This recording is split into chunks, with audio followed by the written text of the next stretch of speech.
लक्ष्मी का अपने घर में पूरा दबदबा था। हिटलर की तरह वो सारा काम अपने पति और बेटे से करवाती। धीरे धीरे उसके पति की तबीयत खराब रहने लगी। सुनो जी, अब आप बुजुर्ग हो गए हो, काम में भी अब हाथ आपके फुर्ती से नहीं चलते। अरे भाग्यवान, भगवान से डर। तुझसे मैंने शादी अपने इकलौते बेटे के अच्छे पालन पोषण के लिए की थी, लेकिन तूने तो उसका बेड़ा गर्क कर दिया। मैंने क्या किया? पढ़ाया लिखाया, अब नौकरी नहीं लग रही तो मैं कैसे जिम्मेदार हो गई?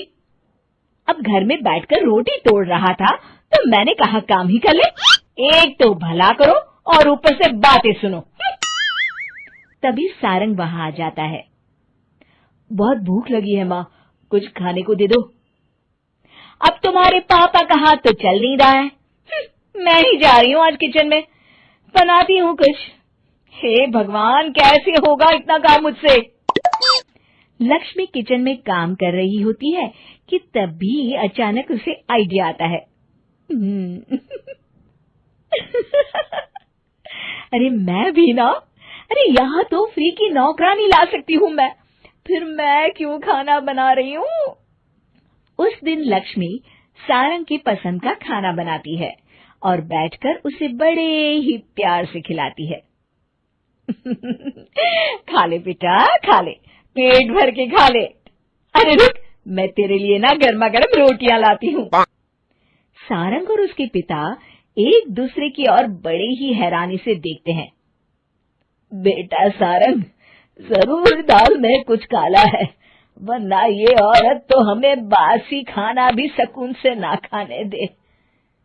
सुनील की बात लक्ष्मी सुन लेती है और जोर जोर से चिल्लाने लगती है। अरे हाँ, भलाई का तो जमाना ही नहीं रहा। एक तो आग में खुद को जलाकर तुम लोगों के लिए खाना बना रही हूँ और ऊपर से तुम्हें दाल काली लग रही है। अरे माँ, पिताजी का ये मतलब नहीं था, तुम बुरा मत मानो। अरे हाँ बेटा, तू कहता है तो मान लेती हूँ। लक्ष्मी सारंग के पास बड़े ही प्यार से बैठ जाती है और फिर कहती है, बेटा मैंने ना तेरी शादी करने की सोच ली है। अब तेरे पिताजी के हाथ भी नहीं चलते, तो सोच रही हूँ तेरे लिए बीवी ले आऊं। अब पता नहीं ना मैं भी कब मर जाऊं। अब ऐसे भाग्य भी कहाँ है हमारे। क्या कहा? अरे हाँ, तुम तो चाहते ही हो कि मैं मर जाऊं, लेकिन मैं अपनी प्यारी बहू का चेहरा देखे बिना नहीं मरूंगी। हाँ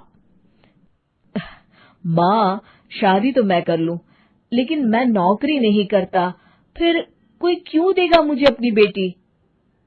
अरे क्यों नहीं देगा बेटी? इतना बड़ा घर, खेल खलियान है, किस चीज की कमी है हमारे पास? जो आएगी राज करेगी, राज। हम तो ना कर पाए राज, ये बोलो कि एक और नौकर तुम्हारे पास आ जाएगा। मैं कहती हूँ चुप हो जाओ। अरे खुद के घर का खाना बनाएगी तो क्या नौकरानी हो जाएगी? अब तुमसे तो किचन का काम होता नहीं, तो कोई तो करेगा ना। ठीक है माँ, तुम जैसा सही समझो बस। अब मेरी एक शर्त है, लड़की जो भी हो वो दिखने में कैसी भी हो या कहीं की भी हो, बस पढ़ी लिखी होनी चाहिए। अरे हाँ, ला देंगे पढ़ी लिखी बेटा, मैंने कौन सा काम करवाना है उससे। हाँ। और फिर एक दिन पास के गांव की ही रति से सारंग की शादी हो जाती है। रति दिखने में बहुत ही सुंदर थी, साथ ही साथ काफी पढ़ी लिखी थी। रति को लक्ष्मी के सौतेले होने की बात पता नहीं थी। शुरू में जब रति ने सारंग को घर का काम करते देखा तो हैरान रह गई।